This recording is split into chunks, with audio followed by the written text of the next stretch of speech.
नमस्कार दर्शक मित्रों, हूँ છું એડવોકેટ સોનલ બારિયા। આપ સર્વનું સ્વાગત છે મારી ચેનલ લીગલ ભવ્ય જ્ઞાનમાં। મિત્રો, આજે આપણે જાણીશું કે પ્રમોલ્ગેશન એટલે શું।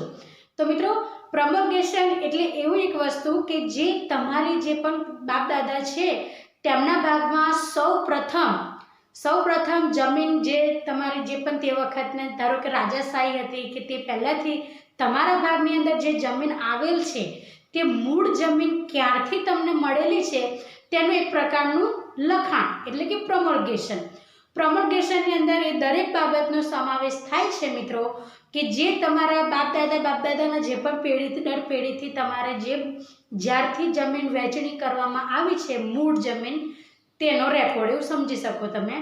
હવે આ રેકોર્ડ તમને એ બતાવે છે કે તમને તે વખતથી જમીન ક્યાંથી મળી છે, કેટલા વીઘા મળી છે, અને અત્યારે તમારા નામે જે જમીન હયાત છે તે જમીન શું તમારા બાપ દાદા વખતથી જે ચાલી આવેલ છે કે જે વહેંચણી દ્વારા મળેલ છે તે જ છે કે નહીં, તેની માપણી કેટલી છે, તે વખતે હતી એટલી જ છે કે તેમાં ઓછું કે વધારે થયું છે।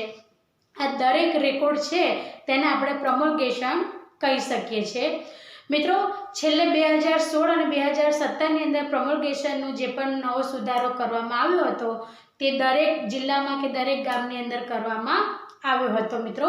તો ત્યારે તમે જ્યારે પણ અત્યારે પ્રમોલ્ગેશન તમે જોશો નોંધ એનો રેકોર્ડ, તો એની અંદર લખાણ હશે કે 2016ની અંદર આ ગામની અંદર પ્રમોલ્ગેશન કરવામાં આવ્યું હતું તેનું રીસર્વે કરીને, એ રીતનું લખાણ પણ જોવા મળે છે મિત્રો।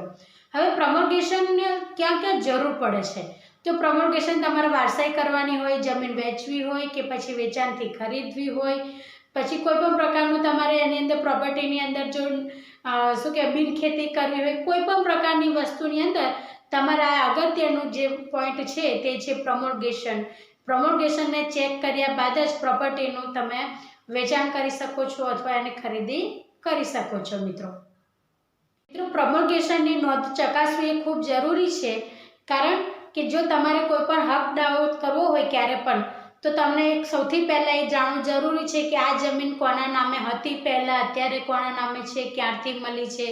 કોઈ પણ વ્યક્તિની જમીન વેચી શકે નહીં, એટલા માટે તમારે સૌથી પહેલાં પ્રમોલ્ગેશન ચેક કરવું એ ખૂબ જ આવશ્યક છે। જ્યારે પણ તમારે વહેંચણી કરવાની હોય તેવા સમયે તો અવશ્ય ચકાસવું કે કોના ભાગની કોની જમીન છે અને કોના નામની ક્યારે એમને મળેલી જમીન છે। કારણ કે ક્યારેક એવું પણ બની શકે કે અમુક જમીન કોઈના નામે હોય પણ નામ સરખા હોવાના કારણે કોઈ એનો લાભ ઉઠાવીને કોઈ બીજી જ વ્યક્તિની જમીન વેચી દે, એવું પણ બની શકે। એટલે દસ્તાવેજોની અંદર ક્યારેક આ રીતના ગોટાળા ઊભા થાય છે મિત્રો, જેથી કરીને જ્યારે પણ તમે પ્રમોલ્ગેશનને ચેક કરો ત્યારે તેનો સર્વે નંબર અને તેનું જે પણ વીઘા છે કે જે પણ એનું કુલ ક્ષેત્રફળ છે એ ચકાસવું પણ ખૂબ જ જરૂરી છે મિત્રો।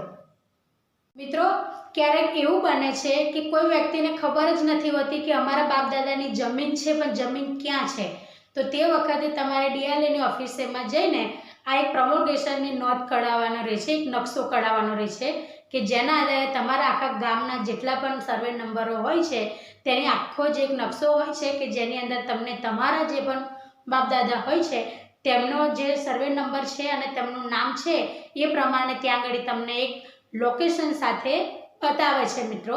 એટલે એક નકશો કઢાવીને જો તમને એવું લાગે કે અમારા બાપ દાદાની જમીન આ ગામની અંદર છે પરંતુ ક્યાં છે ને એ નથી ખબર, તો તેવા સંજોગોમાં તમારે પ્રમોલ્ગેશનનો એક નકશો કઢાવવાનો।